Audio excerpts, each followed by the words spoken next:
Existem muitos médicos que são muito bons e que prestam um atendimento de valor. Só que nem todo mundo tem acesso a isso. Então, eu acho que valor em saúde é democratizar o acesso a essa medicina que é bem feita.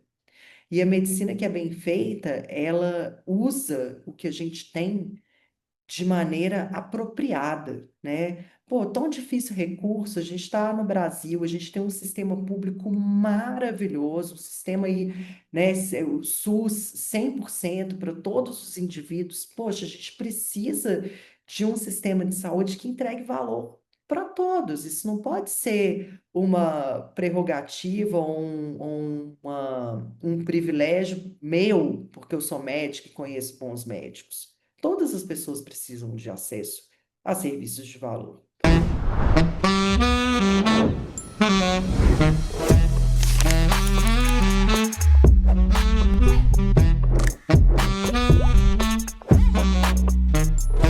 Fala, doutores! Sejam muito bem-vindos ao maior podcast de carreira médicas do Brasil. Eu sou Ricardo Valente e hoje recebo uma convidada que me emociona pelo conteúdo, pela trajetória e principalmente pela coerência de vida. Paula Daibert é médica, gestora, diretora de inovação do Grupo IAG Saúde, cientista de dados, referência nacional em DRG, uma das primeiras brasileiras certificadas, se não a primeira, pelo ITION, em High Value Healthcare, e, acima de tudo, uma mulher que decidiu transformar o sistema de dentro para fora, sem perder a sensibilidade de quem cuida. Nesse episódio de hoje, a gente vai falar sobre valor. Sim, que eu amo, mas mais do que isso, vamos falar sobre gente, jornadas, escolhas de muita coragem. Paula, muitíssimo obrigado por estar aqui e bora contar essa jornada daquele jeito que só temos aqui no Fala Doutores. Fala, doutora Paula, tudo bem? Tudo bem, muito obrigada pelo convite, viu, Ricardo? Estou muito feliz de estar aqui conversando com você hoje e espero que o nosso papo seja muito bom e que as pessoas também curtam bastante a nossa conversa.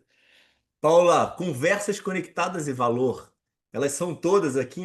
Eu tenho uma expectativa altíssima. Eu fico tentando trazer todo mundo que gosta do tema e que gosta, até porque, como eu tinha te falado antes, isso aqui é um projeto para mim.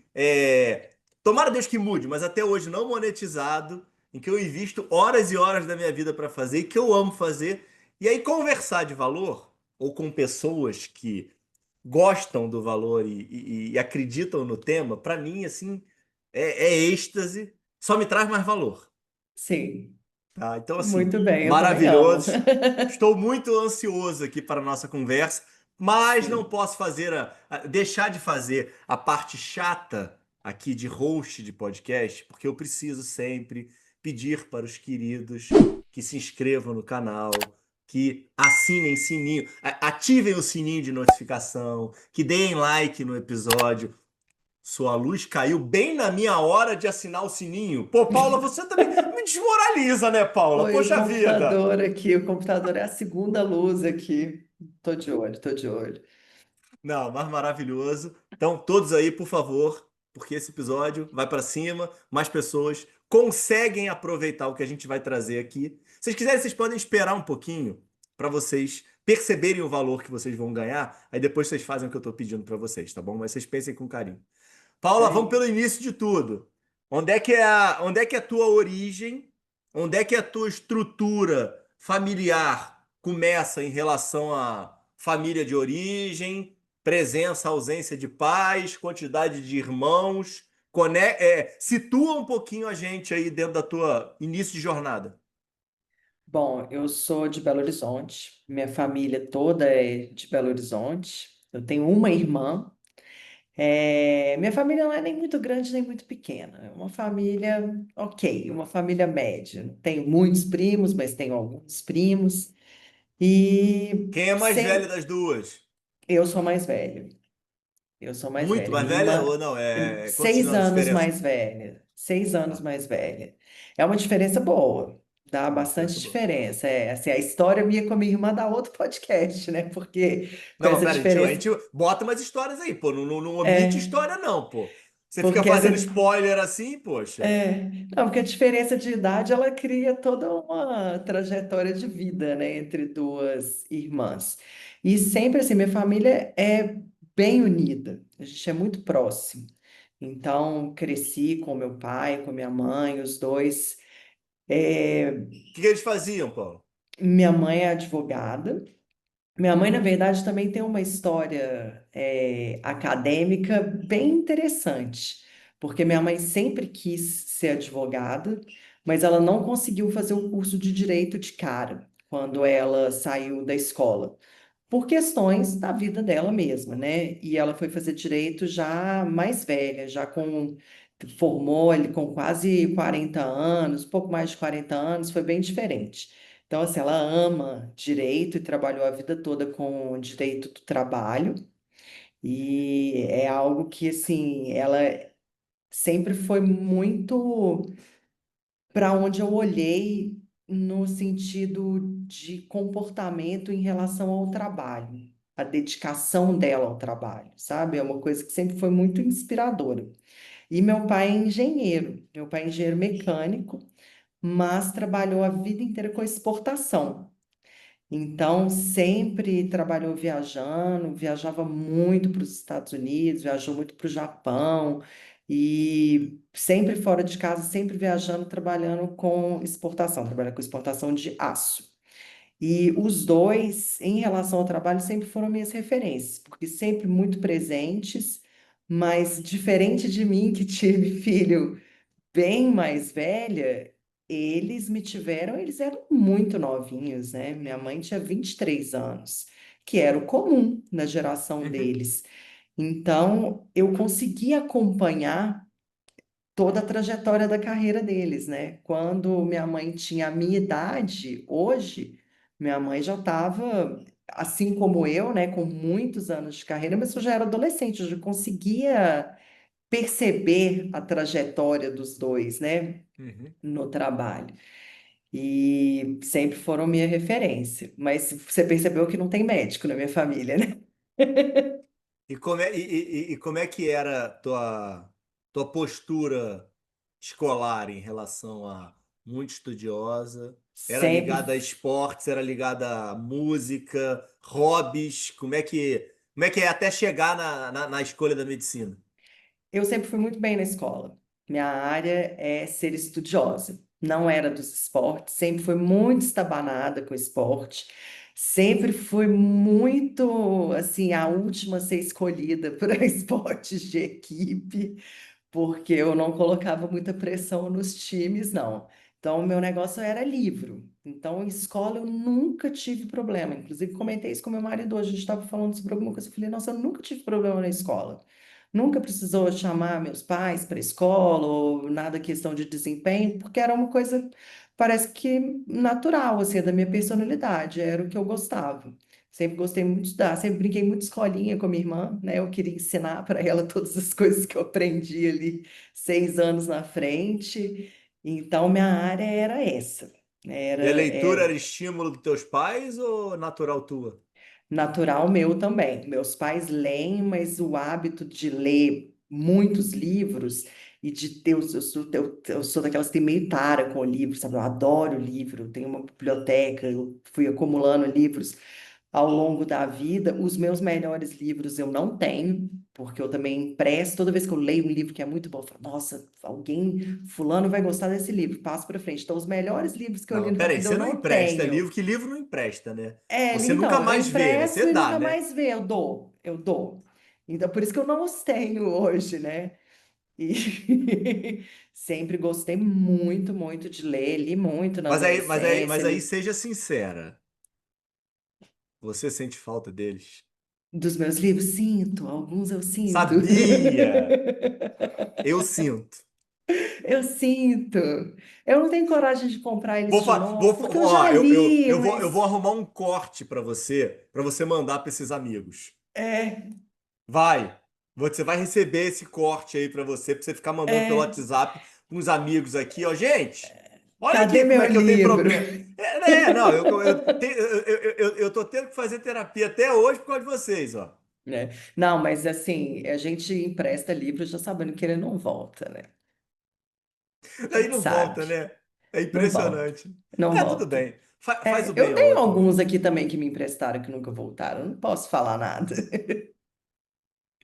Não posso. Não, então tá bom. Então, É, se tá tudo no equilíbrio, a tá gente tudo no continua bem. equilíbrio. Tudo no equilíbrio. Tá. É, e o que que você gostava de ler?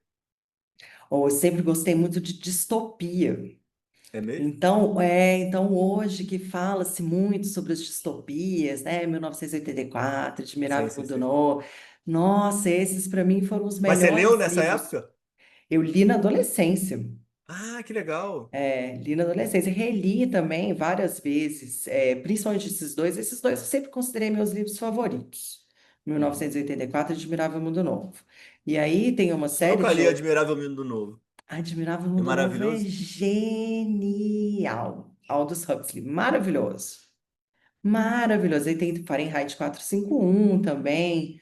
Tem um outro que eu sempre esqueço o nome, que é dos bichinhos debaixo da terra, mas enfim, sempre gostei muito de distopia, e sempre gostei muito de livro de é, aventuras mesmo, assim, histórias, né? Uhum. Histórias. Então, por exemplo, quando lançou Harry Potter, eu li todos os livros do Harry Potter quando Uhum. eu estava na faculdade de medicina, inclusive. Aham. Eu li nos meus anos de medicina. Então, eu gosto muito de histórias, né? São os livros que eu sempre gostei, assim, mais de fantasia, para dar uma viajada mesmo, entrar em um outro mundo, né? Uma espécie de mundo paralelo. E filme? Filme, já assisti muitos na vida, né? E sempre gostei muito dessas séries, tipo Star Wars, assisti todos os antigos, Senhor dos Anéis, assisti todos os antigos. Mas filme é engraçado, filme dentro da medicina, filme é engraçado quando eu fiz faculdade. Não era igual hoje, né? Eu formei em 2007. Então, streaming, essas coisas não existiam. E eu não tinha TV a cabo também, né? Lógico que não, eu morava sozinha ainda, jovem, e eu tinha um PlayStation. E esse PlayStation tocava DVD. Só que ele só tocava DVD de uma área específica, que eram os filmes Putz, isso era um europeus. saco, isso. Uma área específica que eram os filmes europeus. Então, na faculdade, eu assistia só filme europeu, só filme cult. Assisti muito filme cult, porque o meu PlayStation não tocava outra coisa. Sempre gostei muito de filme, sempre gostei muito de cinema. Fui daquelas que na década de Mas 90 eu ia. não vem tirar onda com esse negócio de DVD, não.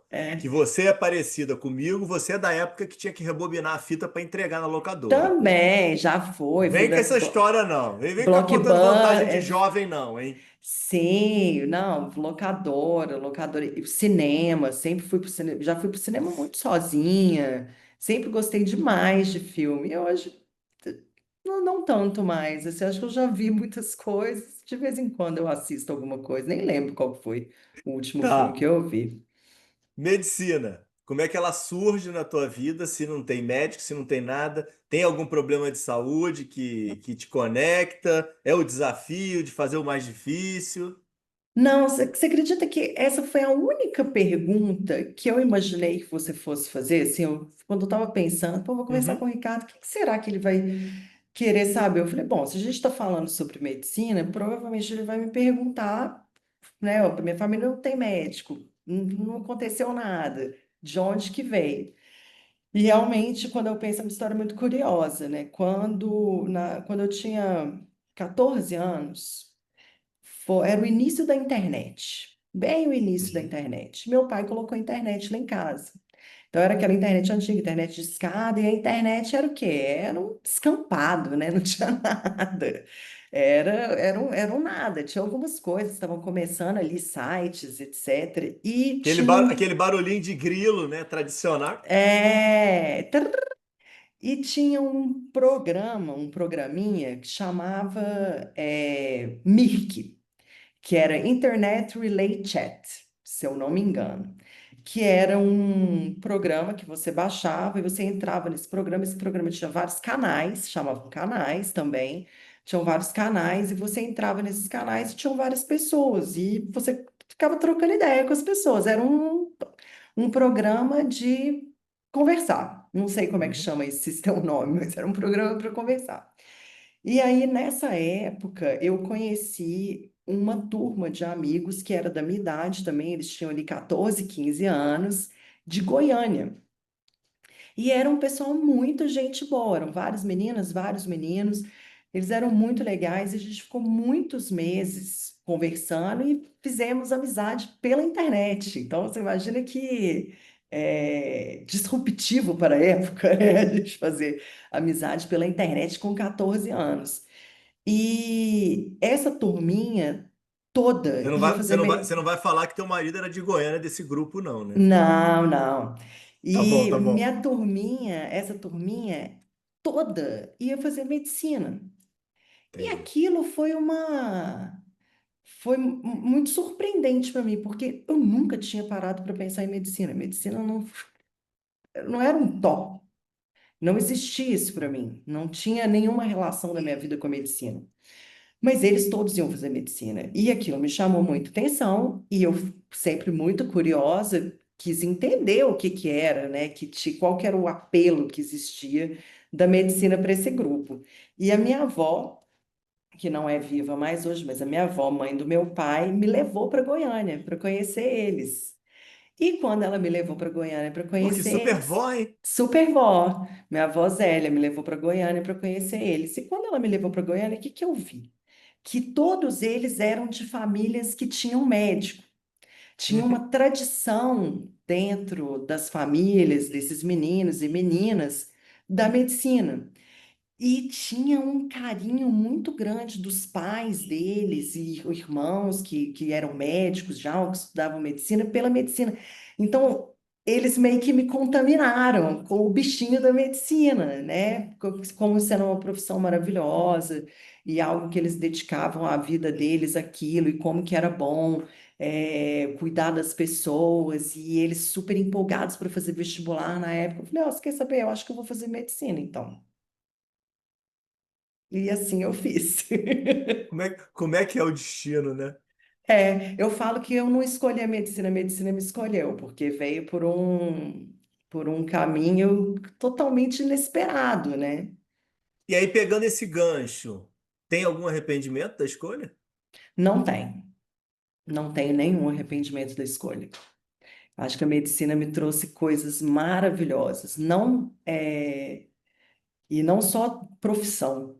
Eu acho que a medicina ela forma quando você se entrega realmente consegue perceber ali as nuances da sua história na medicina. A medicina ela forma a gente muito bem como pessoa. Acho que a Uhum. medicina fez de mim uma pessoa melhor. A gente tem contato com tantas vidas, né? Com tantas histórias, e as histórias elas vão moldando também a nossa forma de ver a vida, né? Então eu sinto que eu sou uma pessoa muito melhor e muito mais feliz e vivo muito bem com tudo que eu já vi, né? Com as vidas das pessoas que eu já encontrei. Então não tenho arrependimento nenhum. Você considera que essa conexão com diferentes realidades, diferentes pessoas, tenha sido aí o maior choque profissional que a medicina te trouxe? Sem dúvida, sem dúvida. Eu me lembro assim, quando eu formei, eu fiz residência de saúde da família no Hospital Municipal de Lombarens, aqui em Belo Horizonte. E aí, como a gente está falando sobre história, né? Você falou muito essa questão da história pessoal. Então, vou contar do meu ponto de vista, como que eu vejo a minha própria história, né? Eu fui fazer saúde da família, mais ou menos igual eu fui fazer medicina. Eu também não tinha muita ideia do que era que eu estava entrando, não. Eu tinha uma imagem, uma visão bem diferente do que foi a realidade. Quando eu escutei medicina de família, o que que eu vi? Eu vi aquele médico com aquela maletinha bonitinha, assim, redondinha, de couro, e que ia visitar a casa das pessoas e que usava gravatinha borboleta e que ele era um médico à moda antiga. Eu achava que isso era medicina de família. Eu falei, eu Uhum. quero fazer isso, eu acho isso muito legal, acho que as pessoas precisam desse médico. E a medicina de família no Brasil, ela é intrinsecamente ligada ao atendimento na saúde pública. E eu estudei numa escola particular, eu fiz faculdade de medicina em Barbacena, e eu tive contato com diversos equipamentos do SUS na faculdade, mas não na intensidade que eu tive quando eu voltei para Belo Horizonte e fui fazer residência. Então, na residência, eu fui exposta a um outro mundo. E a medicina de família, ela é muito conectada com o indivíduo e com a história dos indivíduos e como que o que vai além da doença, né? Ela não é doença cêntrica, é pessoa cêntrica. Então, tudo que está além da doença, como que aquilo modifica a trajetória das pessoas. E aí modifica a trajetória das pessoas no sentido dos cuidados em saúde, como que essas pessoas vão se recuperar e como que essas pessoas convivem na sociedade. Então, quando eu bati de frente com a realidade e com as diversas histórias que eu ouvia, isso realmente foi o meu grande choque na medicina. Eu falei, ó, não adianta eu saber tratar hipertensão ou diabetes, ou seja, o hipotireoidismo, ou infecção urinária, ou seja lá o que for, sem compreender o contexto dos indivíduos. E isso foi difícil para mim, sabe? Foi uma fase que eu precisei. Porque aí você vai para a faculdade de medicina, o que que o menino de medicina faz? Tudo doença, né? Uhum. Então eu tive que me reprogramar para dar conta também de lidar com o que vinha ao redor da doença, que eram as vidas. Ah, então esse choque e essa conexão com a realidade dos diferentes seres humanos, das diferentes pessoas, essa pluralidade veio na residência. Veio na residência, veio Durante na a residência. faculdade foi mais aquele modelo coleginho, Um como você colocou modelo bem, estudar a doença. tradicional, um modelo tradicional da medicina, estudar a doença. É lógico que na faculdade de medicina a gente tem contato, né, Sim, sim, sim. com outras coisas, mas o que que eu vejo, pelo menos para mim, eu acho que talvez a gente não tenha maturidade. Então, quando você chega na residência médica, você já tem um pouco mais de idade, eu já estava ali com 26 anos, eu já tinha um pouco mais de maturidade, podia compreender que aquilo tinha uma conexão com o que eu fazia. E talvez eu Sim. não tivesse essa maturidade na faculdade. E a minha faculdade foi uma faculdade muito tradicional. E como faculdade tradicional, mesmo que o paciente, né, é o índice de tudo que a gente faz, a dedicação nossa era aprender o conteúdo, né? Aprender Uhum. medicina, aprender anatomia, aprender fisiologia, aprender citologia, depois aprender as cadeiras básicas, aprender a diagnosticar, aprender a tratar, né? Não necessariamente aprender o relacionamento com os indivíduos. Pô, isso é ouro. Adorei. Não, não, faz todo sentido. E o momento da faculdade, você mora lá, né? Você sai de casa, então. Sem sair de É a casa. primeira vez que você sai de casa. Primeira vez que eu saí de casa. E aí é o quê? Era a tua casa? Era Não, gente, morei compartilhado? República, fiquei metade da faculdade morando em República e o finalzinho da faculdade, os dois últimos, porque o último ano da faculdade de medicina em Barbacena, na minha época, não sei se é assim ainda hoje. O sexto ano era em Belo Horizonte, então eu fiquei 5 anos em Barbacena. Os 3 primeiros eu morei em República, os 2 últimos eu morei sozinha, no último ano voltei para casa dos meus pais. E aí você volta para fazer a residência Volto para fazer residência. e você era mais ligado à clínica do que à cirurgia, muito provavelmente. Era sempre mais ligada à clínica do que à cirurgia. A Tá. cirurgia eu tinha muito interesse na cirurgia, mas durante a faculdade eu percebi que talvez eu não tivesse tanta vocação para a cirurgia. Então, a cirurgia para mim é a mesma coisa que você perguntou do esporte. Uhum. Não é, sabe? Legal, muito Entendi. bom, gostaria de fazer, mas não necessariamente era o que eu era boa. Então, eu sempre fui mais ligada à clínica. E é, como é que são os escapes do óbvio? Como é que você sai da pneumo, da cardiologia, da endócrino, do caminho meio óbvio para a tua malinha de couro?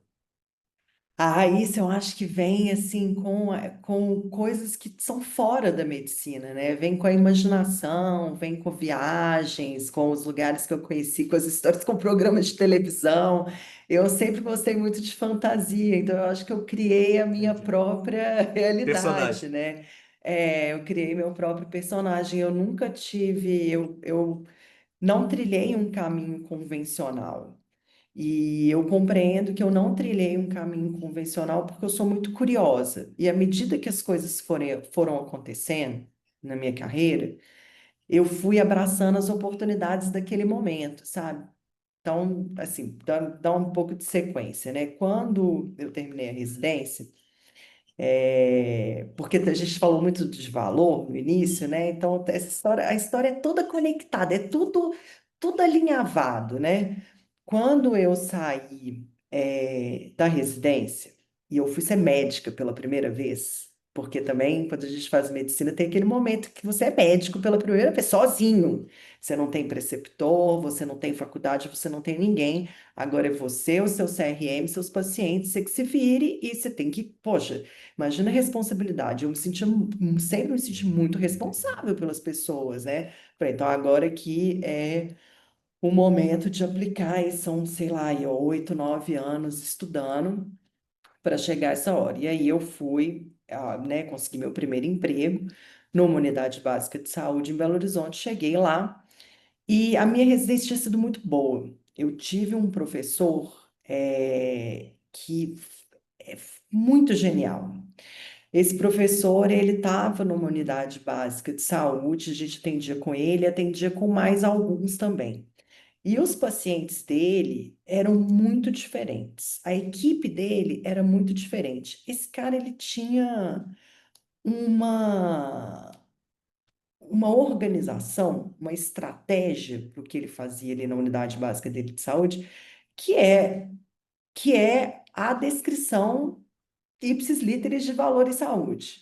Ele tinha uns bloquinhos que ele catalogava todos os pacientes por tipo de doença.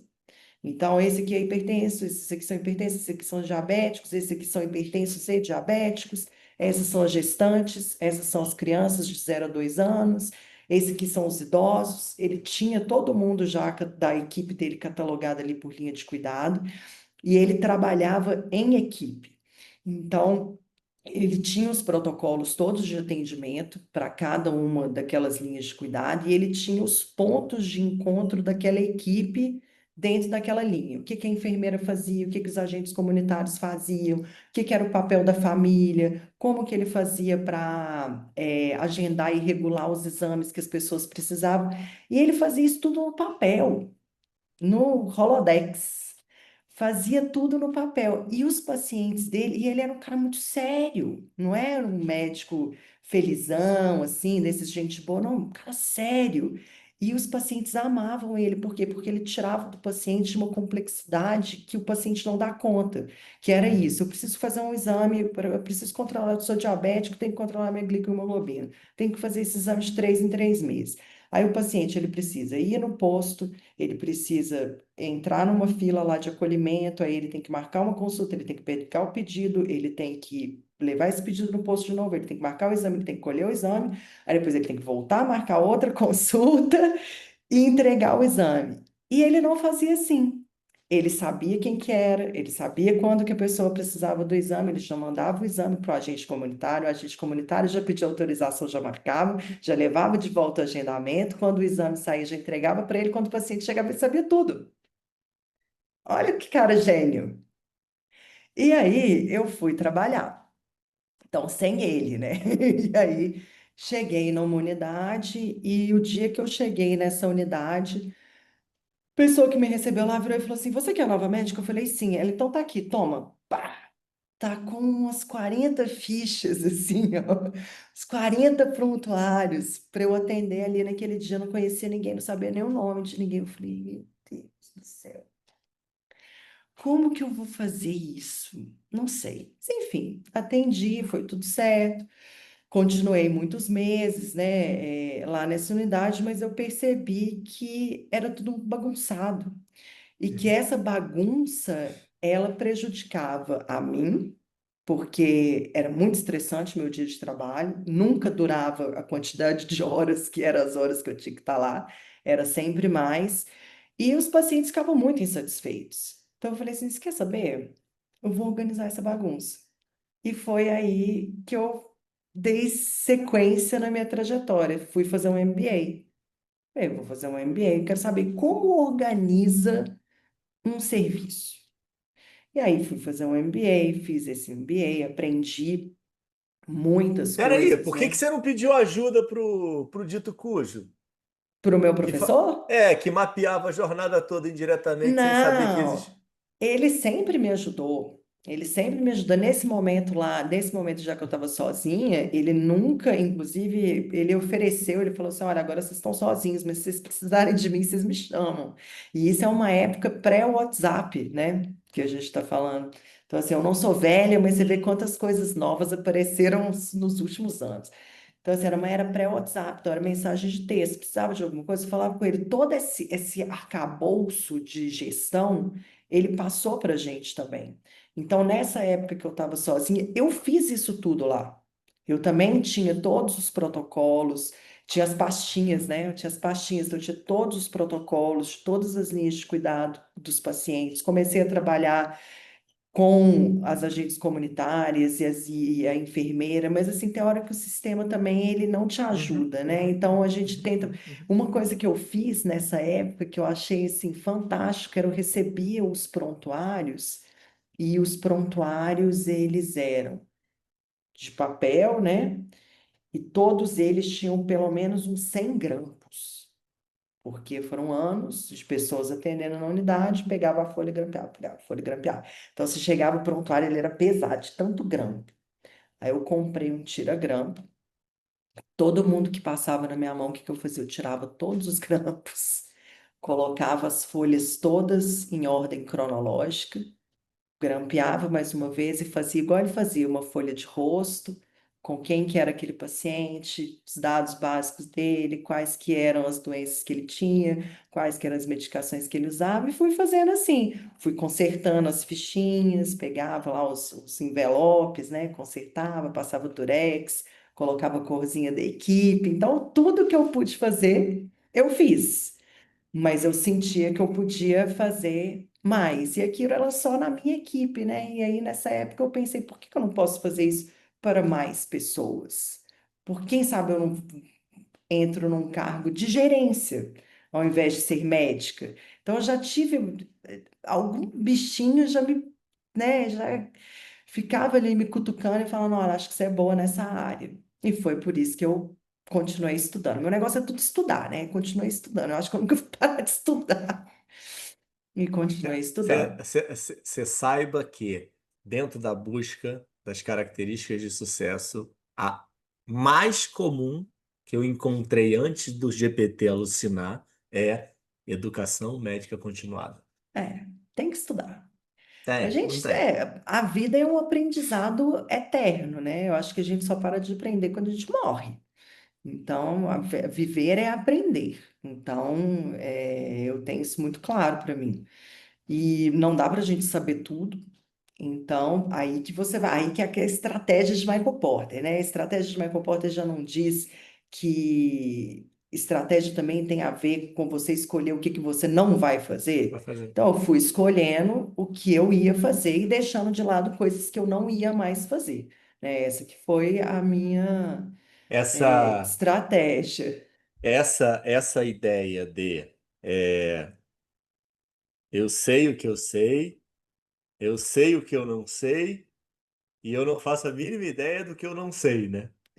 Ainda, Exatamente. né? Ainda. E vai seguindo, vai seguindo. E quando eu É. fui fazer esse MBA, foi muito interessante, porque no primeiro dia de Era aula, saúde ou era geral? saúde, era Tá. MBA executivo em saúde, que chama. Uhum. Na época eu fiz numa filial da Fundação Getúlio Vargas, em Belo Horizonte. E no primeiro dia de aula, um professor, que eu não lembro o nome, muito legal também, eu gosto muito de professores legais também, porque eu gosto de estudar, vou gostar de professor legal, né? Ele falou assim: Olha, eu vou falar para vocês, que bom que vocês estão fazendo esse MBA, mas o MBA, o melhor que vocês vão tirar daqui são os contatos. Vocês vão Uhum. aprender coisas, mas o mais legal é o network. Eu falei, nossa, não tô afim. Eu nunca fui muito dessa coisa de networking, não, de ter que conversar. Nossa, eu queria estudar lá na boa, sozinha. E falei, pronto, já tô pagando esse negócio aqui, já Tô tava no lugar usando. errado. É, eu falei, já tava usando lá uma boa parte do meu salário para pagar aquele negócio. Eu falei, para conversar com os outros não vai dar certo. Mas tudo bem, vou continuar. E o cara tava certo, porque eu tô lá estudando, aprendi uma série de coisas, dei um salto ali no meu conhecimento da gestão, mas conheci uma pediatra da minha turma e ela falou assim para mim: Olha, Paula, eu trabalho num plano de saúde aqui em Belo Horizonte e tem uma vaga lá, eles estão precisando de uma pessoa exatamente igual a você. Eu falei: Ué, beleza. Você quer conversar com ela? Eu falei, quero. E aí, essa menina da minha sala me apresentou. E isso você zerou o atendimento, não, né? Você tinha o atendimento para pagar suas contas, né? Já é, não, aí nessa época eu tinha três empregos, né? Então eu continuei, Mas eu era parei. assistência. Assistência, tudo sempre Tá. assistência. Uhum. E aí ela falou: Você quer conhecer? Então, essa pessoa ela tem uma vaga, a vaga dela é no escritório da qualidade. E ela tá. E olha que interessante, porque isso tem muito tempo. Quando Ai, que é isso, Paulo? pois é, estou tentando fazer as contas aqui. Eu acho que foi mais ou menos 2012. Tá. 2012. Uhum. Aí ela falou assim, é no escritório da qualidade. E o que que ela está fazendo? Ela tem uns programas de remuneração diferenciada por qualidade. E ela quer que Legal. você acompanhe os indicadores. Eu nunca tinha ouvido falar sobre isso. Sim, sim, sim. Modelo de remuneração. Isso é uma coisa que não tinha tido contato nem no próprio MBA, assim, pelo menos eu não absorvi isso no MBA, não sabe? E aí, nessa época, eu fui trabalhar nessa equipe, nesse escritório de qualidade, com esses programas que tinham de modelo de remuneração diferenciada por indicadores. Então, eles faziam um modelo de remuneração para equipes de CCIH. Uhum. E tinha lá uma bonificação com metas, né, com indicadores lá, com redução de eventos relacionados à segurança e outras questões relacionadas a CCH. E quando eu Pô, que trabalhei, vanguarda, hein? não é É, pô. muito, muito interessante. E aí, né, fiquei alguns anos, né, nesse plano de saúde aqui em Belo Horizonte, aprendi, aí, beleza, aí fui expandindo, né? Aprendi Isso aí já sobre. acabou o MBA? Aí acabou o MBA, terminei o MBA, MBA foi MBA curto, né? Acho que foram 2 anos no máximo. Uhum, Acabei o uhum. MBA, fui para lá. E aí, essa minha nova chefe, essa que são as histórias. A história também, não sei se você tem esse link nesses pontos comuns que você está procurando, mas é também abraçar as oportunidades. Então, com essa minha chefe. A filha dela, ela é do Sul, se minha chefe é do Sul, ela é de Porto Alegre e estava morando em Belo Horizonte. A filha dela estava fazendo mestrado. Uma outra, nem lembro o que que era, acho alguma coisa ambiental, eu acho. E ela falava muito da filha dela, que a filha dela estava fazendo mestrado e que ela estava super feliz. E aí eu falei assim: mestrado? Eu falei, não, mas me conta mais sobre isso. O que que significa Lá vem fazer um ela. mestrado? Aí ela, não, ela está na faculdade, ela tem um projeto, ela está fazendo uma pesquisa na área dela de engenharia ambiental, e isso é muito legal. Ela falou, inclusive, eu acho que você está muito bem no mestrado. Eu falei, pô, mas você acha? Ela acha. Eu falei, legal, vou fazer então. Ela, olha, então eu vou te apresentar para uma pessoa. Um dos donos dessas empresas de CCH, que a gente faz essa remuneração de diferenciada, é um professor da UFMG. Muito bacana. E eu vou te apresentar para ele, Dr. Renato Couto. Vou te apresentar para ele. Eu acho que vocês vão se dar muito bem. E aí você fala para ele que você quer fazer mestrado e a gente já se conhece e tal. Eu falei, beleza, me apresenta. Aí ela me apresentou para ele, nem lembro como, acho que foi alguma coisa de e-mail, tipo, ó, prazer, esse aqui é a Paula, trabalha comigo e tal, não, não, não, vou te apresentar. Ele falou assim, aí ele falou, vamos encontrar. Me encontra lá na porta da faculdade de medicina, dia tal, eu vou estar lá, te encontro lá na rua. E aí eu encontrei com ele na rua, oh, bom dia, então não sei o que, prazer, sou a Paula. É, tenho muito interesse em fazer mestrado. Ele era agora ele está aposentado da UFMG, mas ele era da infectologia, departamento de infectologia e medicina tropical. Aí ele falou, que ótimo, você quer, eu sou orientador de mestrado, a gente vai montar um projeto e tal. Ele falou, o que que você quer fazer? Eu falei, não sei. Então eu vou te falar. Existe um método. Eu vou te falar, é ótimo. Ele falou assim, existe um método muito interessante, antigo, que veio dos Estados Unidos, chamado DRG. Que tal a gente fazer um trabalho sobre DRG? Eu falei, topo. Vamos lá. Ele, então, beleza, eu vou te explicar o que que é, você monta o projeto e apresenta, vamos ver se você for aceita, a gente começa a fazer esse mestrado. E foi aí que eu comecei a estudar sobre DRG. Nunca tinha ouvido falar. Fui para casa, estudei, Não, pera, entendi. você não vai ter nenhuma possibilidade de você deixar isso no ar e essa oportunidade que as pessoas não fazem a mínima ideia do que é um DRG. Então você vai É, poder agora. Não, não desenvolve todo o tema, todo o seu conhecimento. Agora calma que eu fico aqui é. agora tenso. Não, e até porque quando eu submeti o meu projeto, eu ainda não tinha total compreensão do que era. Mas eu me preparei para apresentar o projeto. Assim, eu tinha convicção que eu estava apresentando uma coisa boa. Então, ótimo. O que é um DRG para uma pessoa que nunca ouviu falar no assunto? Para um leigo, né? O DRG, Para um ele leigo, é exatamente. o DRGs, né, é uma ferramenta que foi criada no final da década de 60, início da década de 70 nos Estados Unidos. E o interessante foi pelo professor Fetter e Thompson. Que é interessante da questão do DRG que está atrelado à história toda de valor, que foi o que a gente começou? Na época, eles tinham lá já nos Estados Unidos uma grande quantidade de dados, dado solto, né? Dado sobre o sistema de saúde. E eles conseguiram ver naquela época que o seguinte, gastar muito ou gastar pouco não tinha a ver diretamente com o atendimento daqueles pacientes serem bons ou ruins. Você tinha lugares onde já tinha informação que o atendimento era muito bom e era barato, e lugares onde o atendimento era muito péssimo e era caro.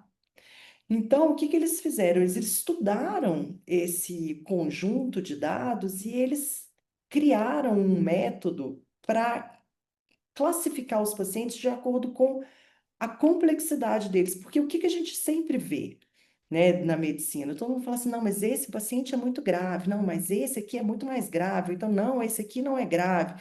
E a gente não consegue comparar um com o outro, fica uma espécie de achismo, né? É um achismo clínico. O que que o médico acha daquele paciente, da complexidade daquele paciente. Só que a gente sabe que por mais que os seres humanos são diferentes, a gente tem padrões. Uhum. Então, o que eles encontraram foram esses padrões.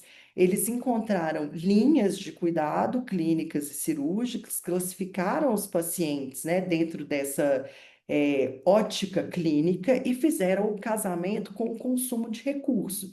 Então, o que que eu preciso para tratar um paciente deste tipo? E isso que são os DRGs. DRGs são caixinhas, né? São uma classificação do paciente de acordo com a sua complexidade e o que que aquele paciente precisa. E como é uma metodologia que se aplica a internações hospitalares, ela responde a pergunta: o que esse paciente precisa que ele está aqui no hospital? O que que eu tenho que resolver para ele? E o que de recurso eu preciso investir, né, para que esse paciente seja bem tratado? E como a gente sabe que para internações hospitalares, grande parte do recurso vai para o dia de internação, Uhum. foram estimados os dias necessários para que aquele paciente receba a alta com o seu problema tratado, em segurança, com o uso racional de recursos. Foi simples ou foi complexo? Sempre não é tão simples assim, É, tá? Mas você foi muito bem, tá? é, Me diz, a tese em si era foi sobre o DRG ou muito tinha. interessante. Qual era a tua tese? O que que eu vi? Eu vi, na verdade, a contribuição dos eventos adversos hospitalares na permanência do paciente no desfecho óbito. Então, a gente trabalhava na época com uma base de dados de 3 hospitais. Quantos É, pacientes? eu nem me lembro, viu? Mas assim, foram mais de 2.000 pacientes na época. Caramba, um N Era relevante. bastante gente, já era uma base muito boa, sabe? Uhum, E essa base toda ela era codificada no DRG Brasil. O DRG Brasil ele tem um campo para você registrar eventos adversos hospitalares. Então, a base codificada, ela já continha, né, se pacientes tiveram ou não tiveram algum evento de segurança no hospital. Então, eu peguei esses eventos de segurança, classifiquei esses eventos de segurança e eu vi, quando acontecia um evento de segurança, um evento adverso com o paciente no hospital, o que que isso fazia com a permanência dele com óbito. E o resultado é óbvio, né? O paciente, quando ele sofre algum tipo de evento adverso no hospital, ele fica muito mais, porque na verdade ele passa a ser internado 2 vezes, né? Ele foi uhum, resolver um uhum, uhum, problema, uhum, ele tem algum outro problema ali, e naquele momento ele passa a resolver aquele problema, ou seja, aquilo estende a permanência dele para tratar outro problema, um problema inesperado e que não tem a ver com o que ele foi fazer lá, Mas né? no DRG ele continua no mesmo grupo, né? No DRG, ele continua no mesmo grupo, porque dentro da metodologia você não pode embutir os erros, né? Porque senão a gente ia ter só DRG de doença infecciosa e trauma. Então, nunca a gente embute o erro no método. Então, o cara tá lá no DRG dele e você vê que se ele tivesse sido atendido bacana e sem nenhum evento de segurança, ele sairia no tempo certo. Uhum. Normalmente, o que a gente viu no trabalho também é que os eventos de segurança, normalmente, eles acontecem quando o paciente está quase de alta. O cara tá lá pronto para ir para casa e acontece alguma coisa, aí o cara fica mais, né? Então, esse efeito, né, dos eventos adversos na permanência e também no óbito. Então, muitos pacientes que não iriam morrer, morrem, mas não morrem devido à sua doença, de base, ao que ele foi tratar, mas sim relacionada a eventos de segurança, né, como as infecções. Mas você conseguiu identificar aqui, sem nenhum objetivo de caça às bruxas aqui, se esse término da internação, onde aumentam os eventos adversos, é por um relaxamento do paciente ou um relaxamento da equipe multidisciplinar para com o paciente?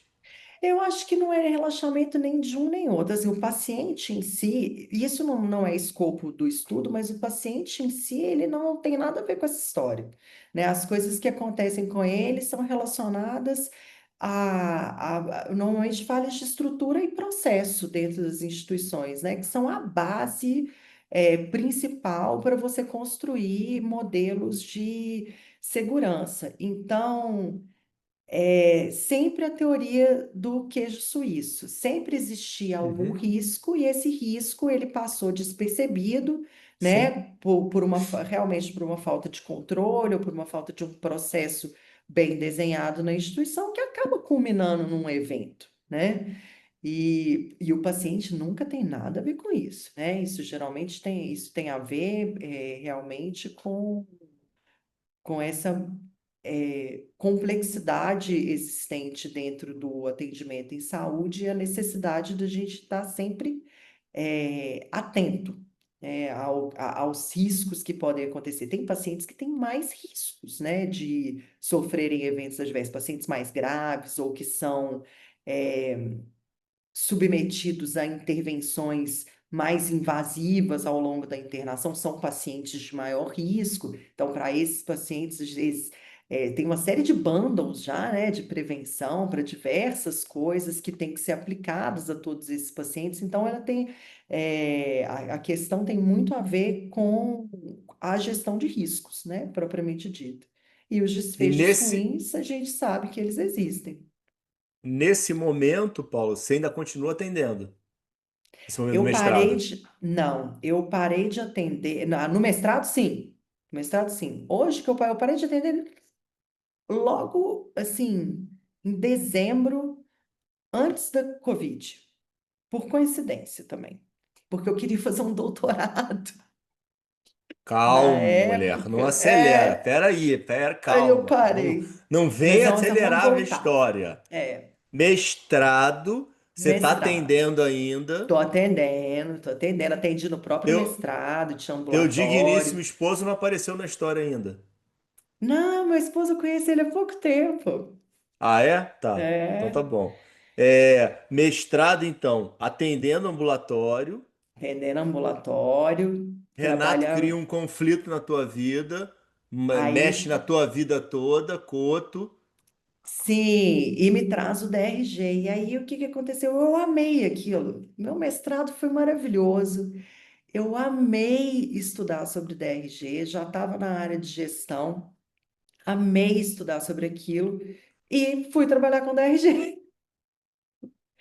Foi a transição que eu fiz. Ah, então mas você foi trabalhar com o DRG, então você larga a tua chefe, que te bota no Renato. Minha chefe voltou na época, ela saiu da empresa também. Ela Ah, saiu da entendi, empresa, ela saiu da entendi. empresa Eu e já aí eu tava achando também. que a coitada aqui tinha tido uma péssima Não, atitude, te botar perto do não, Renato e perdeu não, você, pô. perdeu não. Ela saiu da empresa também, foi fazer outra coisa na época.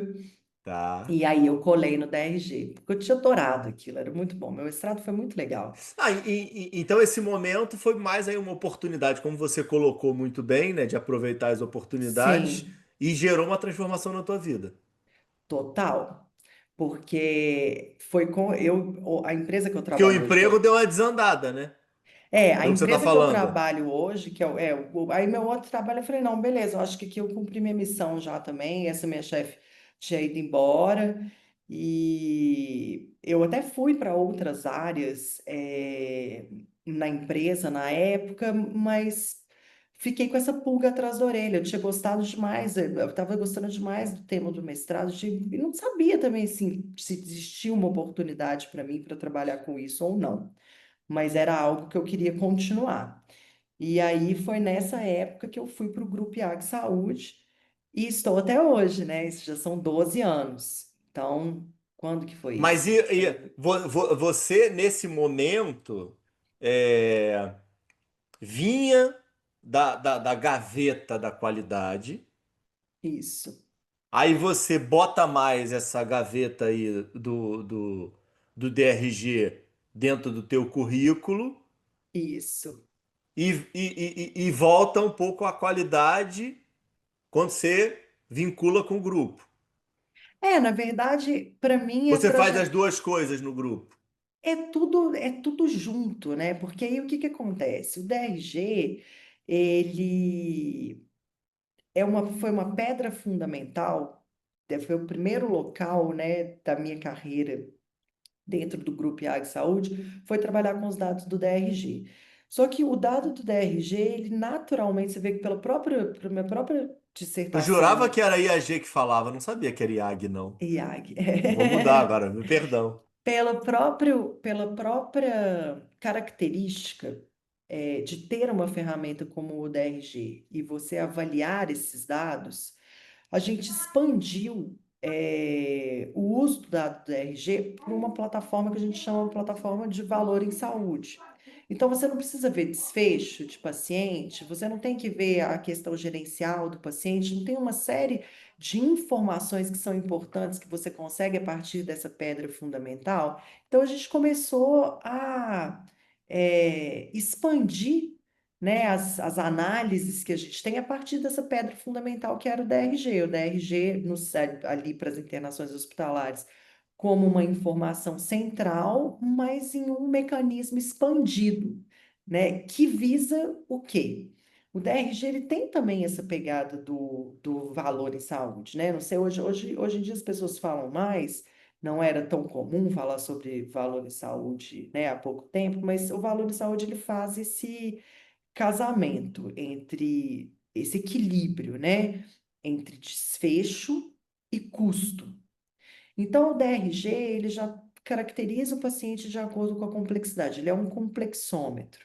Ele já tem imbuído, né, dentro da sua definição, custo, né? Quanto Uhum, custa em uhum, termos uhum. de permanência hospitalar ou até de complexidade para que eu trate esse paciente? Então, como que eu vou fazer esse casamento, né? Como que eu vou ver que o meu paciente daquele DRG, eu estou entregando valor para ele? Eu tenho que ir agregando informações, né? Então, nesse agregar de informações, que é agregar desfechos, óbito, readmissão, presença ou ausência de eventos adversos, né? E como que isso se traduz naquilo que é entregue para o paciente e como que o sistema paga por isso, né? Ou recebe por isso, a análise foi expandindo, né? Então, expandiu para a plataforma de valor, hoje é totalmente focado na jornada do paciente como um todo, não só no atendimento hospitalar, né? O Mas, que que o valor representa para você, Paula? O que que o Value-Based Healthcare representa para você, além do conceito técnico? Como é que você vê o valor? Como é que você encara? olha, de forma pessoal, eu vejo o valor como o tipo Isso. de serviço que eu gostaria de receber. E como eu já recebi muitas vezes na vida e me considero privilegiada, porque eu acho que ser médico também te permite isso, né? Quando você é médico, você formou numa faculdade, você tem colegas, colegas que te apresentam colegas, a gente acaba conhecendo muitos bons médicos, né? Existem muitos médicos que são muito bons e que prestam um atendimento de valor. Só que nem todo mundo tem acesso a isso. Então, eu acho que valor em saúde é democratizar o acesso a essa medicina que é bem feita. E a medicina que é bem feita, ela usa o que a gente tem de maneira apropriada, né? Pô, tão difícil recurso, a gente está no Brasil, a gente tem um sistema público maravilhoso, um sistema aí, né, o SUS 100% para todos os indivíduos. Poxa, a gente precisa de um sistema de saúde que entregue valor para todos. Isso não pode ser uma prerrogativa ou um privilégio meu, porque eu sou médico e conheço bons médicos. Todas as pessoas precisam de acesso a serviços de valor. Então, valor para mim é isso. Então, eu tenho, assim, quantas histórias, eu não sei você, Ricardo, mas assim, eu tenho tantas histórias na minha família de coisas que aconteceram, né, de atendimentos, ou de internações, dessas jornadas dos pacientes da minha família que foram tão catastróficas dentro de casa. Todo mundo tem, né? Então, acho que o valor em saúde é isso, é a gente conseguir. é, o valor, ele tem para mim, a pegada mais legal, a que eu mais gosto, é quando ele fala que para a gente reduzir não é desigualdade a palavra, não, mas essas diferenças, Uhum. né, de desfecho para a gente tornar. Por que que morre mais? Por que que infarto agudo do miocárdio? Dependendo do lugar do país que você está, você vai morrer e outro não. Não faz sentido, a doença é a mesma. Tecnologia para tratar é a mesma, o protocolo é o mesmo. Não justifica você estar no Oiapoque ser de um jeito e no Chuí ser do outro jeito, Uhum, né? Essa variação. uhum, Então, isso para mim é a maior, é o que eu acho mais interessante. A gente tem que reduzir essa variabilidade de desfechos que os pacientes têm, que é o que acontece quando o paciente está numa jornada que é uma jornada que não entrega valor. A gente tem que trazer as sim. pessoas para o mesmo nível, para o mesmo patamar. Desenvolve mais isso, esse teu ponto é ótimo, é um ponto que eu sinceramente não entro muito e nem penso muito nele, mas em relação a por que que você considera que o valor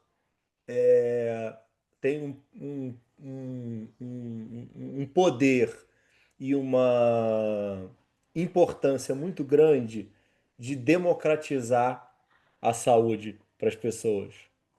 Bom, dentro do conceito de você, lembra da pergunta que você fez em relação aos eventos adversos, por exemplo, mas onde que estava Uhum, o problema? E eu falei na estrutura e no uhum, processo das instituições. Para a entrega de valor, a gente organiza os serviços em torno daquilo que o paciente precisa. Então, isso é uhum, um trabalho que essa organização, o que que ela prevê?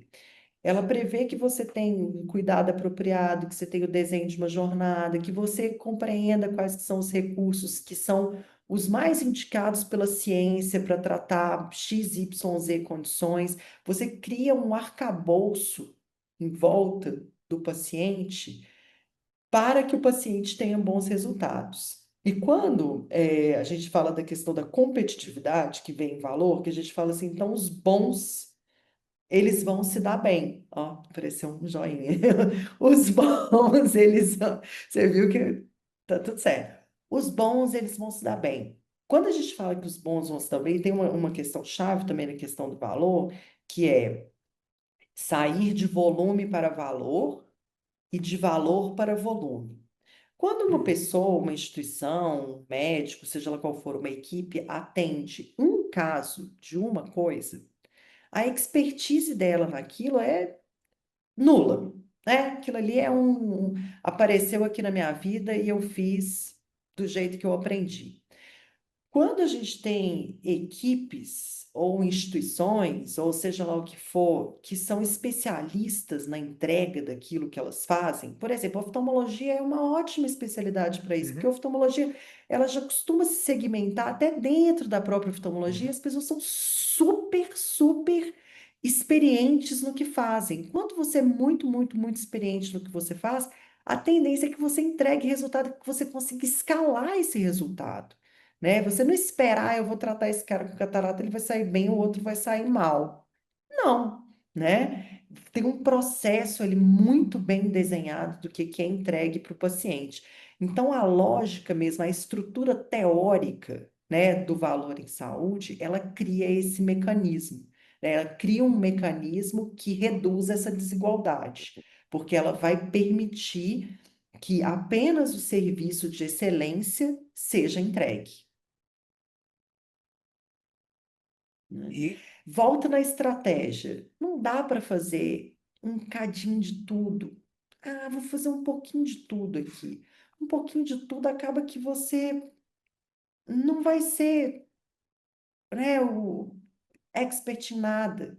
Então escolhe o que que você não vai fazer e o que que você vai fazer que é bom, a vocação ali daquela pessoa, daquele serviço, que aí os caminhos eles se abrem. e a dúvida que eu tenho é muito grande, acho que é uma das coisas que eu mais queria te perguntar, tá? Baseado nessa tua jornada do DRG e desse conexão, encontro do valor e você sempre está imbuída e envolvida na questão da qualidade, que como você bem falou, e eu defendo muito isso, é tudo uma bandeira única para gerar um melhor atendimento para o nosso paciente, que isso que importa. Fica cada um com Sim, seu time, um falando de si, isso. eu detesto essa pegada. Infelizmente a gente sabe o que acontece. É. Mas como é que você. Eu entendo, dando aqui meu ponto de vista, que a gente precisa reformular o sistema.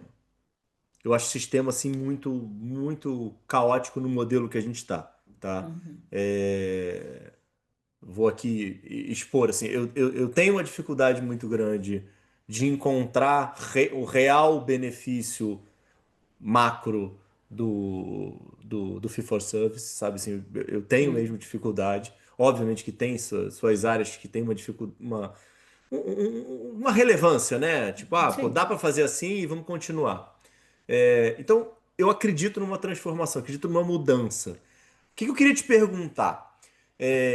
Você acha, pelo teu envolvimento do DRG, que já é um modelo que está instaurado e com um ótimo resultado, com suas falhas aqui, com seus benefícios aqui, que dá para a gente continuar com o modelo que a gente tem hoje?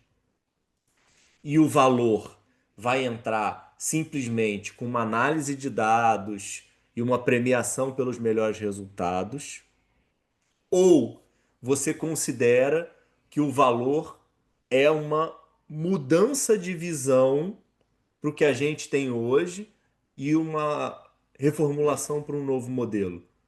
Eu sei que ficou É, meio confusa a minha pergunta, mas. Não, mas eu entendi, assim, eu entendi várias partes, né? Então eu vou pegar as partes que eu entendi, se é isso mesmo. O valor em saúde é uma mudança, é uma terceira via.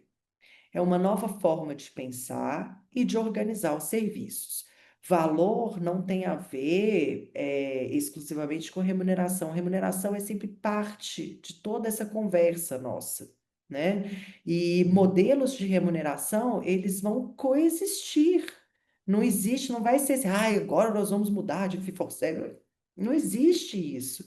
Então, a gente vai ter vários modelos que vão coexistir. Em relação à remuneração, que eu sei que é a preocupação de todo mundo, né? O mundo está aí, dinheiro movido por dinheiro. Então, o que que a gente tem que encontrar dentro da ótica de valor? A gente tem uma pessoa que paga e a gente tem que ter uma pessoa que recebe. A gente tem que ter uma justiça para quem paga e para quem recebe. Quem paga quer pagar por um bom serviço. Quem presta um bom serviço quer receber pelo bom serviço prestado. E como os dois players aí nessa jogada são interdependentes, a gente tem que ter um relacionamento, né, entre esses players. Mas os tipos, os modelos de remuneração, eles vão existir. A gente sempre vai ter fee for service para algumas coisas, não tem jeito, normal, vai ter. Por exemplo, você tem um evento adverso hospitalar, suponhamos que você tem um contrato ou por DRG ou um contrato baseado em valor como instituição e acontece alguma coisa com aquele paciente, vamos supor que aquilo aconteceu mesmo com todas as medidas de gestão de risco implantadas, coisas acontecem, né? Nós não estamos num modelo, nós não somos infalíveis, nós somos Uhum, pessoas, pessoas erram, pessoas falham, né? E mesmo tendo colocado todas os controles de risco ali no lugar. Numa situação dessas, provavelmente a gente vai trabalhar com uma conta aberta, mas num combinado, numa coisa que é raciocinado, não é algo, vamos continuar pagando por erros, etc. Tá aí todo mundo brigando. Não, as coisas acontecem, então modelos coexistem. Eu acho que valor de saúde vai muito mais do que remuneração, né? Tem a remuneração que acontece quando a cereja do bolo do Michael Porter e da Elizabeth Eisberg que acontece, que é a competitividade por um serviço bem feito, pelo serviço bem prestado, mas todo o caminho até lá eu acho que é o que a gente tem que trilhar. Então começa com o simples, né? Que ninguém faz, que é o quê? Medir os desfechos. A gente tem um sim, não. sistema que não mede desfecho. Então, assim, vamos medir os desfechos? Quais desfechos? Os desfechos que importam para o paciente. Aí vamos amarrar lá quando eu fui fazer residência. O desfecho. Eu até pensei quando você me falou que você era oftalmologista. O que você, como oftalmologista, pensa? Eu vou tratar uma catarata. O paciente, ele provavelmente não pensa, eu quero tratar a minha catarata. Ele pensa assim, eu quero enxergar. Ou então, eu trabalho como motorista, eu quero dirigir e ter meu emprego. Então, primeiro a gente tem que começar a medir. O que que o serviço que a gente presta, o que que ele está devolvendo para as pessoas? Você não está devolvendo para as pessoas o tratamento da catarata, você está devolvendo para as pessoas a visão, você está devolvendo para as pessoas o emprego, você está devolvendo para as pessoas verem a família. É outra pegada. Então a gente tem que começar aí. Quando a gente começar aí, a gente vai ver, pô, desse serviço, tem determinadas áreas aqui que o paciente não está bem. Como que a gente vai fazer para atender essas necessidades? E aí que vem a jornada. Vou desenhar essa jornada, vou entender quais equipamentos que o paciente precisa para ter as necessidades dele atendidas. Depois que você fez isso, fala, ó, agora eu vou ficar fera nisso. Vou ficar muito, muito fera nessa jornada. E agora eu vou fazer isso para todo mundo. Acho que essa que é a história, né? Não, concordo totalmente com você. É que uma coisa que eu bato muito, eu gosto muito de levar a história para o valor meio que para um certo romantismo, que eu acho que a gente está precisando disso, Ah, sim. sabe? E uma das coisas que eu mais gosto de quem é apaixonado pelo tema e você foi aqui, porque eu estava fazendo coraçãozinho para você por causa disso, porque a gente precisa bater nessa tecla de que valor não é modelo de pagamento. É, Valor é estratégia. sim. Valor é uma forma diferente de ver a saúde. E É, que eu acho que você pode discordar. E aí você encontra a sua, né? sim. E o DRG cabe no valor, e os Total. bundles cabem, e o capitation cabe no Total. valor, entendeu? E o fee for service Exato. cabe no valor. Exato. Mas a gente tem que ter essa. Alguma coisa a gente tem que ter em comum. E para mim o comum é essa É o estratégia. desfecho, né? Tá? É a Exatamente. entrega, Eu é a acho que entrega. é o desfecho, né? É a desfragmentação é, da saúde, né? É a Sim, gente colocar o paciente realmente no centro do cuidado e ver o que importa para ele. A questão da catarata, uma coisa que eu tenho feito hoje é perguntar: poxa, de 0 a 5, quanto que você consegue brincar com teus netos? De sim, 0 a aí, ó. 5, quanto que você consegue ler um livro? De 0 a 5, Isso, quanto que você assiste televisão? De 0 a 5, quanto que você consegue ver uma partida de futebol? Quanto que você consegue dirigir? E o pós-cirúrgico, né? E isso. aí, eu não faço imediato, né? Às vezes até falam para eu fazer, mas eu faço 1 mês e 3, sabe? Depois, para fazer avaliação. E é isso, né? É isso. Eu acho que a gente precisa muito trazer essa questão cultural, que a gente fica muito preso. Eu entendo que a gente precisa pagar as contas, e entendo que a situação está muito difícil. Mas de verdade, Paulo, eu acho que a mudança não vai vir por aí. Se a gente não conseguir ter uma mudança de mindset, que é uma mudança de mentalidade real, a gente vai continuar É, fazendo a mesma bosta e é, construindo um caos que a gente continua fazendo até hoje. é. É E o isso que problema é. é que eu acho também que assim, a gente já sabe que do jeito que a gente está, não está bem, e a tendência Ah. é só piorar, e o que que acontece? Muitas Mas vezes mas não tem está muita gente. pagando mais as Mas tem contas muita gente também. ganhando dinheiro no caos, né, Paulo? Não, tem os que ganham dinheiro do caos, mas tem muita gente que não está conseguindo pagar as contas também, Muita, não. E muita gente, gente que eu muita estou gente. dizendo assim, não é médico, Grande. é instituição grande. Sim, sim, Não sim. consegue mais também uma margem de lucro nesse modelo, porque esse modelo ele não tá cabendo mais, né? Então, eu acho que para quem, não só para quem quer começar a pensar pelo bolso, pense pelo bolso, mas não é só isso, né? Exige uma, uma mudança nas estruturas, né? Mas isso é tão bom. Eu acho que quando chega esses momentos que assim, nossa, pior não pode ficar, é ótimo, porque quando você está no fundo do poço, você não tem mais para onde ir, você só tem como ir para cima. Eu acho que a gente está um pouco nessa fase, então a gente só tem como ir para É. cima. E você vê como que começou antes essa questão. O livro do Michael Porter é de 2006. Nós estamos em Uhum, 2025, ano que vem o livro faz 20 anos. uhum. Agora que esse tópico está pegando tração. Mesmo que Sim, eu sim, fale sim. disso há muito tempo, mesmo que você fale disso há muito tempo, que está na boca de todo mundo, é agora. Tem muito pouco É, tempo. verdade. O que é legal, né? Então, o que é muito legal, o que é muito Pode legal. também ficar reclamando, né? Mas assim, Não, isso é chegou o muito. momento, né? Chegou o momento às vezes ele demora mesmo. A gente tem o ser humano naturalmente ele tem uma curva para a própria medicina, né? Quando surge uma nova evidência ou algo que seja diferente dos tratamentos, pelo que eu já li, são quase 18 anos para que se popularize, né? Uma nova técnica, ou um novo medicamento, ou alguma coisa que é melhor do que faz hoje para chegar no mainstream, são 18 anos. Então, a gente tem Não, uma curva. e o próprio Porter fala isso, né? É, Tipo, putz, assim, tá na conta, né? O negócio você tá vem primeiro acontecendo. os inovadores, essas pessoas que abraçam isso mais cedo, até se chegar nos pragmáticos, que são as pessoas que vão quando todo mundo Ah, tiver.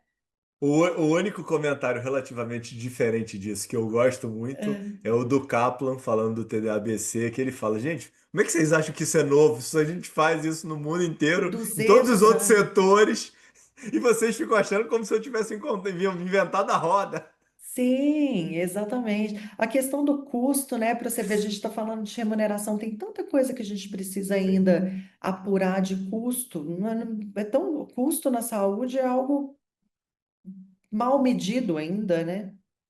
É, mal medido, você foi politicamente correta, né? É, Eu vi que você deu uma então, pensada, como é que você vai o que usar que eu as vou falar, palavras, né? né? Tipo, assim, mano, ninguém mede, né, pô? Ninguém tem noção do que é Ninguém custo, né? mede. Torneira É, aberta, né? é Torneira porque, aberta. porque a margem era alta, pô. É, E aí deixa de desperdiçar. é. Então tem que Pô, acabar com isso, né? pera, infelizmente eu preciso caminhar para um desfecho aqui pro nosso Vamos. episódio. Pô, e olha que nem entramos na tua irmã, hein? Putz, Gui, dá pra ficar falando com você aqui É, horas, tem hein? que. Amei, amei. Uma pergunta que eu queria aqui, e aí é pessoal, porque a gente fala muito, tem muitas pessoas hoje, é, só pensando no universo Boston, Estados Unidos, Harvard e agora Austin, lá com a Elizabeth. E tem uma pessoa que eu acho que vem crescendo muito dentro desse negócio do mercado da saúde do valor, e eu acho que é uma pessoa ainda pouco falada, e eu senti que você tem contato, que é o Scott. Eu acho que é um cara Muito. fera, eu tive um pouco de contato com ele, e assim, super solícito, autoconhecimento, tal. Queria que você tentasse abordar um pouquinho tua experiência com ele. Não, ele é muito fera. Eu conheci ele fazendo o curso de certificação profissional de High Value Based Healthcare do Aishan. Ele, junto com a Elizabeth Teisberg e uma outra também que quase pouca gente conhece, que é a Kathy Carberry, os três são os professores. E o Ela eu não Scott, conheço. ela é uma enfermeira Aham. também, que os três, esse curso do Aishan, a origem dele é um mestrado na Universidade de Medicina do Texas, a Dell Medical School. Eles tinham um programa de mestrado presencial, longo, caro, segundo eles mesmos contam, que muita gente queria fazer, mas pouca gente tinha oportunidade de fazer. Quem que vai para para Austin fazer era só um pingo de gente. E eles decidiram criar o curso, eles enxugaram esse mestrado com os tópicos principais Não sabia, que legal. e criaram o curso do Acho. E o Scott Wallace é parceirão da Elizabeth Eisberg, que é professor desse curso, ele é contador de formação Uhum. e trabalha com o VBHC já há muitos anos. E o negócio é que ele é muito inteligente, sabe? Aquelas pessoas que se dá muito prazer de ouvir. E eles têm contatos no mundo todo. O curso traz muitos cases de diversas partes do mundo Online, Paula? online. Inclusive lançou uma coorte em português essa semana. São quantos Eles módulos? são 5 módulos, essa coorte em português vão ser 35 alunos. Então, se procurar na mídia social deles, eles lançaram essa semana. E tem as coortes em inglês também, acho que tá 4 e as 5 estão para fazer inscrição. Então, assim, eles conhecem casos do mundo todo, inclusive um grande caso de oftalmologia que eu não sei se você conhece, que eles apresentam no curso, é da Índia. E é fenomenal, e você vai amar, eu vou te mandar. É Pô, me manda sim, eu não tenho, não. fenomenal esse caso de oftalmologia. Não vou saber contar em detalhes, mas assim, o que que é? Um oftalmologista da Índia, parece que a Índia é um país, pô, a Índia é um país super populoso, e Os caras operam muito barato. não só por ser super populoso, parece que eles têm uma série de problemas oftalmológicos muito característicos ali da região. Uhum. E um oftalmologista, um grande líder da oftalmologia na Índia, ele fazia serviços, sociais, tipo, montava acampamentos em áreas diferentes da Índia para poder avaliar paciente, para ver se o paciente precisava de óculos, para ver se o paciente precisava de cirurgia, o que que era que tinha de problema ali, enfim. Dessa iniciativa dele, usando essa estrutura, dessa lógica de valor, esse cara criou um gigante da oftalmologia dentro da Índia, aonde ele atende pacientes que não pagam nada, até pacientes que têm recurso e pagam para outros serem atendidos, porque tem condição, e o cara é Uhum. o melhor serviço de oftalmologia da Índia total, referência. E o cara Então, acho opera, que o cara opera muito rápido. Então, realmente, assim, Scott Wallace foi uma grata surpresa, desse curso, também não conhecia, e como você mesmo disse, é uma pessoa muito aberta, dedicado a esse, tema, dedicado a essa mudança. Eu acho que a questão do valor é isso, né? Ela traz pessoas que são dedicadas a essa mudança, que acreditam. Eu acho que para a gente trabalhar com alguma coisa, a gente tem que comprar ideia. Muito ruim você estar num lugar que você está ali e não acredita no que você faz, né? É complicado. Tá, e Mas aí onde é que aparece? Não, pera aí, agora eu preciso de mais. Eu vou te roubar mais 7 minutos. vamos lá. É, digníssimo. Onde é que ele aparece na história? Ah, nossa! Bom, aí é outra história. Essa história é muito boa. Pandemia, né? Pandemia. Parou a assistência pré-pandemia, que você Parei deu pré-pandemia, spoiler. coincidentemente, não foi por causa da pandemia, mas porque na época eu dava aula, eu dava aula prática. Eu estava dando aula prática numa universidade aqui em Belo Horizonte já há alguns anos e estava Aula trabalhando de quê? demais. Saúde da família, para Tá. alunos do Uhum. terceiro período. Saúde do adulto. E aí, eu sempre gostei mais de saúde do adulto, sabe? Então, saúde do adulto. Aí, eu estava trabalhando demais, porque a faculdade era longe da minha casa, de onde eu morava, e eu ficava 2 dias na faculdade e ainda tinha as 40 horas do meu trabalho, eu estava ficando exausta, eu queria E tava, estudar. ga- e tava ganhando dinheiro demais, não? Não, para você ter uma ideia, esse meu trabalho da faculdade não pagava a gasolina que eu gastava, porque era longe, não pagava. Eu estava lá. Aí, depois que eu fiz esse cálculo, eu falei, gente, não tá pagando nem minha gasolina, o que que eu vou fazer? Deixa eu dar um tempo. Eu podia pedir uma licença não remunerada de 2 anos da universidade. Eu falei, pô, vou pedir Uhum. essa licença não remunerada e vou usar esse período que eu estou no ambulatório, porque eu também, na minha cabeça, assim, né, eu queria fazer um doutorado na Alemanha. Deus sabe por quê. Aí falei, eu vou usar, é difícil demais, você não entende nada dos sites deles. Falei, eu vou usar esse tempo para pelo menos eu me situar aqui, se eu quero fazer isso, como que vai ser e tal. E eles têm DRG na Alemanha, e eu sempre pensei, falei, pô, vou fazer um casamento aqui, tal, DRG, etc.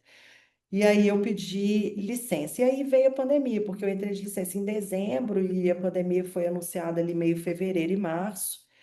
E a gente entrou eu já trabalhava de home office já há muitos anos, Uhum. com algumas interações presenciais, viagens, etc. E aí foi aquele colapso total, home office 100%, todo mundo em casa.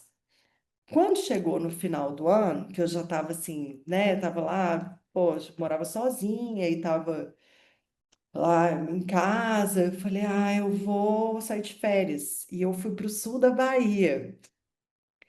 E por lá eu fiquei. Aí eu morei 2 anos no sul da Bahia, trabalhando de home office, onde eu conheci meu marido.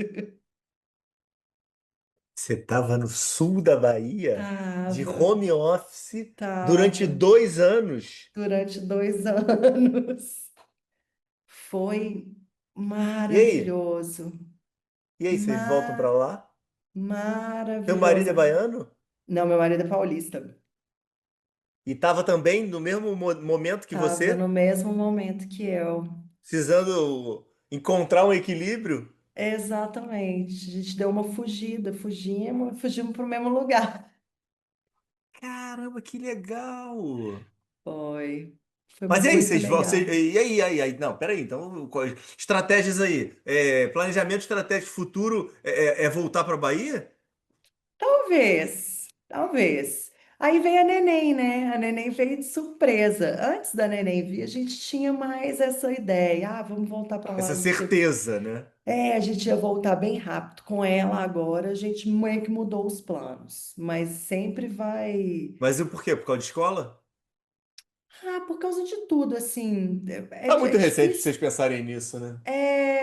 Eu acho que esse primeiro ano, assim, como a gente não tinha. Primeiro, que também Ela tá com 1 ano e meio, né? tá com 1 ano e 1 mês. Para o trabalho foi interessante a gente voltar para o BH e outra coisa, minha família está aqui também. Então, assim, é, com ela, eu não tenho mais tanta vontade de ficar longe da minha família. Eu fiquei um tempo longe da minha família. Eu acho que ele também. Uhum, Então, assim, uhum, uhum. como a gente falou no início, né? A família é unida, tá todo mundo junto. Então, não pelo local, mas a distância, eu acho que não ia ser legal para a gente nessa fase. É bom estar todo mundo reunidos, avós, né? E os tios e primos, então muito mais por essa proximidade, mas que realmente foi uma época mágica. Ah, não, faz parte da história de vocês, né? É, Faz parte da vida e um momento que vocês morar num conseguiram se reconectar, né? paraíso, mas eu acho que isso tem, assim, não sei, eu falo que eu fui agraciada por esse momento, assim, considero que foi um grande presente na minha vida. Não sei se volta também, sabe? O que a gente vive fica, né? E as coisas Ah, mudam. porque Foi muito peculiar aquele momento, aquela, né, que a gente aquela viveu. Paula que viveu lá naqueles anos nunca mais vai ser a mesma, né? Nem o mundo é o mesmo, né? Sim, sim, sim, sim, Nem o com mundo é o certeza. mesmo. Aquela época, eu acho que o mundo meio que parou. O mundo parou, né? O mundo não meio que parou, nem eu que acho, não. O mundo parou. Sim. E eu tava lá naquele mundo que ele tinha parado também, né? E agora as coisas já voltaram diferentes e já é outra etapa. Tá, vamos lá. Ping-pong final aqui para a gente terminar e fechamos aí com a última frase depois do nosso ping-pong do que é o sucesso para você me dar aí alguma definição que seja na tua cabeça. Me fala, não, se não vier nada na tua cabeça, não tem problema, tá? Tá bom. Um erro que você tenha tido, ou que você tenha vivenciado, que te ensinou muito dentro da tua jornada. Cara. Eu acho que esse meu maior erro foi não ter aproveitado todas as oportunidades. Eu tive outras, sabe? E lembra quando eu falei a questão da conversa, né, lá do Uhum, MBA, uhum, do uhum, uhum, networking? uhum, uhum, Eu acho que eu poderia ter aproveitado isso melhor na vida. Eu já tive a uhum. oportunidade de conhecer pessoas brilhantes e eu nunca fui assim tão extrovertida ou tão dedicada a me conhecer pessoas. Acho que eu deixei passar muita coisa. Pô, mas você é super comunicativa, pô. Pois é, mas é raro. Livro que te virou do avesso. Livro que mudou aí a tua cabeça. Pois é, para mim o melhor livro que eu já li de todos os tempos, assim, são aqueles dois que Qual dos empatam, né? dois? Que é Ah, Admirável empatam? Mundo Novo eu gosto mais. Porque Tá. Admirável Mundo Novo em 1984, na minha cabeça, eles contam mais ou menos a mesma história, só que sob óticas diferentes. Em 1984, ele é é, como se fosse um mundo escuro. O Uhum. Admirável Mundo Novo é um mundo claro. Mas os dois são escuros. Mas é o jeito de contar, né? Então, acho que Admirável Mundo Novo é mais legal e, assim, virou minha cabeça totalmente. Eu penso sobre isso demais e eu viajo muito no que é a vida, sabe? No que é existir. Hábito que mudou a tua vida, conectando totalmente aí com a tua fala agora. Bom, recente hábito que mudou minha vida foi acordar cedo e dormir cedo. Acordar, então, hoje eu acordo 4h30, cinco Obrigatório, né? horas, Não quatro e meia, não foi uma 5. escolha, né? Não, na época que eu morei no sul da Bahia, ele aconteceu naturalmente. Lá eu morava numa casa muito simples e não tinha cortina, não tinha nada, dava 4h30, 5 horas, já estava claro. Eu comecei a ter esse hábito de acordar cedo e dormir cedo. E isso fez muito bem para o meu corpo. E hoje eu faço isso por causa da neném, porque eu gosto de acordar mais cedo, ter Uhum. umas horas para trabalhar enquanto ela ainda está dormindo, preparar o meu dia, e como ela dorme cedo, eu também vou dormir cedo com ela. E esse hábito me fez muito bem. Acho que esse clube das 5 da manhã é muito legal. E Tá. yoga também. Amo, Ah, é? amo demais. Amo muito, recomendo. Espiritualidade tem espaço na Amo. tua vida? Nossa, total. 24 horas. Algo que você ainda quer muito viver. Cara, hoje a coisa que eu mais quero viver é ver minha filha crescer.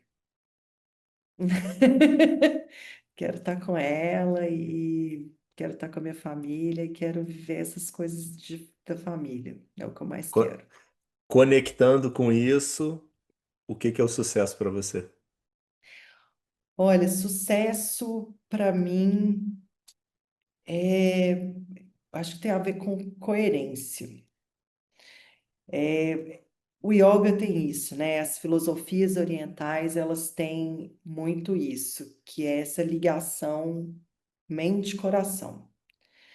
E quando descasa isso, a gente vive uma vida meio esquisita. Então, se eu tento, é isso que eu estou buscando. Com a minha filha, isso foi tão assim, eu sinto isso tão vivo. Ela bebezinha, ela sente tudo que eu sinto. Não adianta eu falar com ela assim, mamãe não está nervosa, supor, né? Se eu estiver, eu falar para ela não significa nada. Eu tenho que sentir. Então eu procuro isso todos os dias, sabe? Eu procuro, quando eu tô com ela, eu estar bem, e não de uma maneira programada ou falsa. Mas a gente tem que estar, a gente tem que ser real.